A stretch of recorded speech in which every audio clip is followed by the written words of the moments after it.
You are currently operating under a delusion. You believe that if you just explain your love one more time, if you send one more text, or if you show her how much you are hurting, she will suddenly realize her mistake and come running back.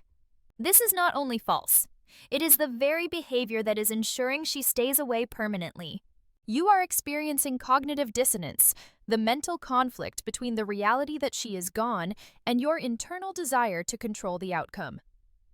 But before we deconstruct the psychological framework that will shift this dynamic entirely, make sure you subscribe to the channel right now. If you want to master the hidden laws of human nature and relationship dynamics, press that button. Now listen closely. The reason she left is not necessarily because she stopped loving you. She left because she stopped respecting your position in the hierarchy of the relationship. Attraction, in its rawest biological form, is not a choice. It is a response to perceived value. In the economic market of relationships, value is determined by supply and demand. Right now, your supply, your attention, your time, your emotional availability is at an all-time high. You are flooding the market. When supply exceeds demand, what happens to the price? It crashes. By begging, pleading, and demanding answers, you have signaled to her primal brain that you are a surplus commodity. You have low value. And women are evolutionarily hardwired to seek high value. You must understand the concept of hypersocial selection. Throughout history, a woman's survival depended on selecting a partner who demonstrated competence, emotional control, and the ability to protect. When you break down crying or send long paragraphs explaining your feelings, you are not showing love. You are showing instability. You are demonstrating that you cannot handle the pressure of loss. If you cannot handle the loss of a relationship, how can you handle the pressures of life? Her instincts are screaming at her to run because you have just proven you are not the leader she thought you were. This brings us to the most critical psychological error men make, the illusion of closure. You think you need closure to move on, or that you need to give her closure. This is a lie your ego tells you to keep you attached to her. The truth is, you are afraid of the silence. You are terrified that if you stop talking, she will forget you. But the exact opposite is true. This is where we introduce the Zeigarnik effect. On. In psychology, the Zeigarnik effect states that the human brain remembers uncompleted or interrupted tasks far better than completed ones. Think of a song stuck in your head. It's usually stuck because you only remember a part of it, not the whole thing.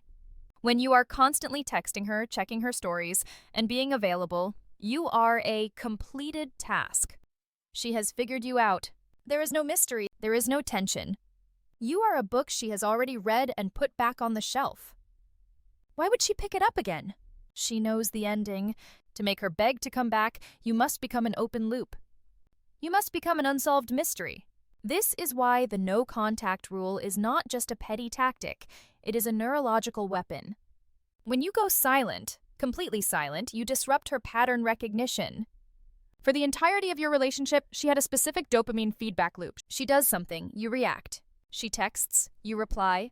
She pulls away, you chase. This gave her a sense of control and validation. When you abruptly remove your attention without warning, without a final goodbye letter, and without a dramatic exit, you sever that feedback loop. Her brain enters a state of withdrawal. Literally.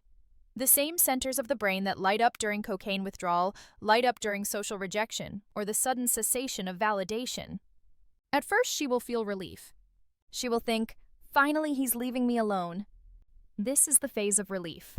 Do not let this discourage you. This phase is temporary. It usually lasts between 1 to 3 weeks, depending on how needy you were before the breakup. During this relief phase, you must remain a ghost.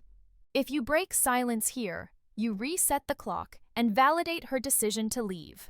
You confirm that you are still waiting in the wings, like a backup plan. You must let her sit in the silence, because after relief comes curiosity. Curiosity is the seed of attraction. Once the relief fades, she will notice the silence is deafening. She will check her phone. Nothing. She will check your social media. No updates, no sad quotes, no attempts to make her jealous. Just nothing. This is where the open loop begins to rot in her mind.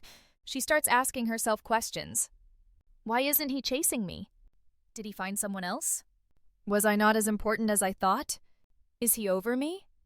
These questions are dangerous for her and advantageous for you. Because the moment she starts asking these questions, she is investing mental energy into you. In behavioral psychology, we value what we invest in. The more she thinks about you, the more significant you become in her mind again. You are no longer the desperate ex. You are now a puzzle she needs to solve. But this only works if the silence is genuine. This brings us to the concept of sublimated energy. Most men go no contact, but they spend their days stalking her online, asking mutual friends about her, and wallowing in depression. This is active waiting. It is a weak state of being. Energy cannot be created or destroyed, only transferred. You have a massive amount of energy right now. It's manifesting as pain, anxiety, and obsession. You must sublimate this energy. You must transmute it. If you are not channeling this rage into physical exercise, financial acquisition, or skill development, you are failing the test.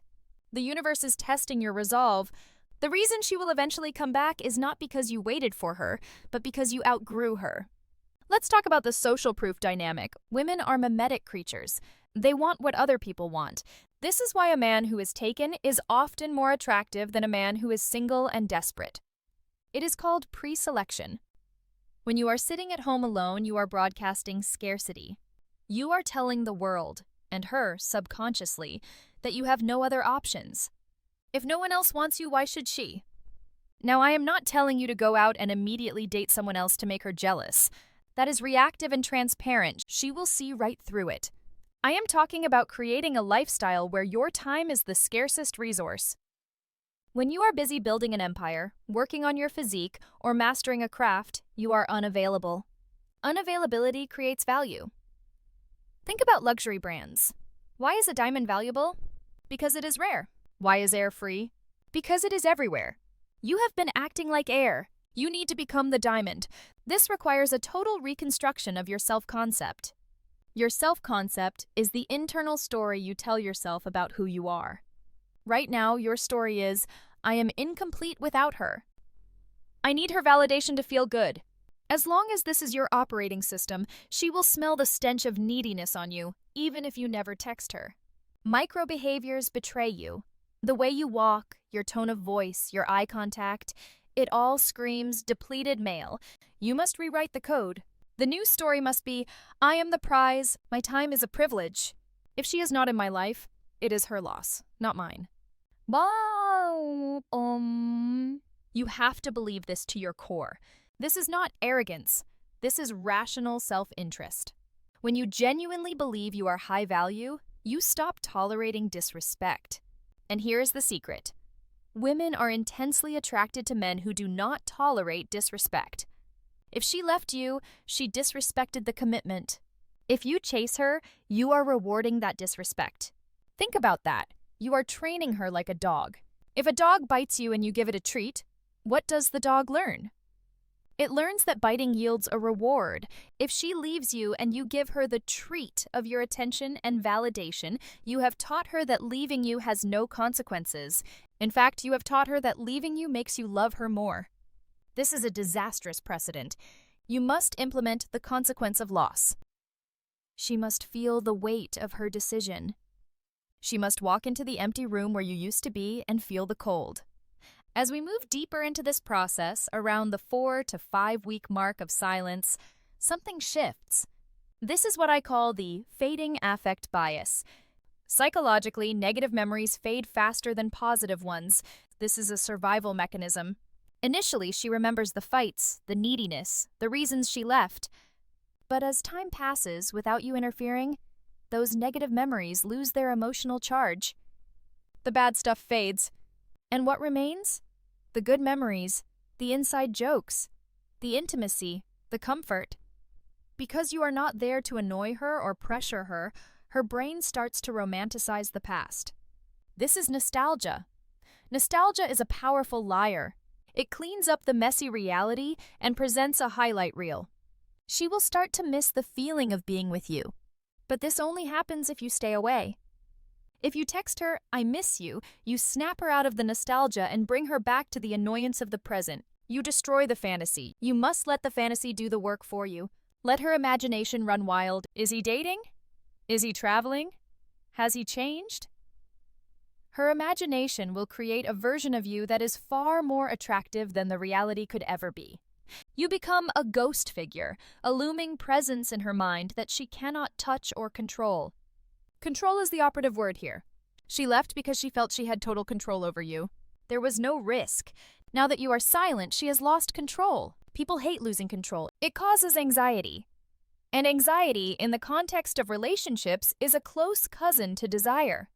She wants to regain control. She wants to know that she can still snap her fingers and have you back. This is why she will eventually reach out. But, and this is critical, when she reaches out, it will not be with a bouquet of flowers and an apology.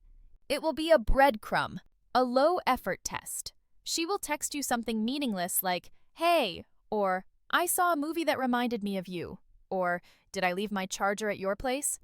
Do not be a fool. This is not love. This is a ping. It is a sonar ping to see if the submarine is still there. She is checking if you are still sitting on the shelf, waiting for her. Most men fail here. They see the text, their heart explodes, and they reply instantly. "OMG, yes, hey, I missed you so much." Game over, you just lost. You handed all the power back to her in a split second. You confirmed that despite weeks of silence, you were just holding your breath, waiting for her permission to breathe again. Transition to next phase of discussion. If you want to know exactly how to handle that text, how to use warm indifference, and how to negotiate the terms of her return so that she never leaves again, you need to pay attention to the next section of this breakdown. We are going to discuss the specific tactical responses and the mindset of the Stoic Emperor. But before we go there, acknowledge this truth. The version of you that she left must die. You cannot resurrect the old relationship. It is a corpse. Stop trying to give CPR to a corpse. You are building something entirely new, and for that, you need to be a new man.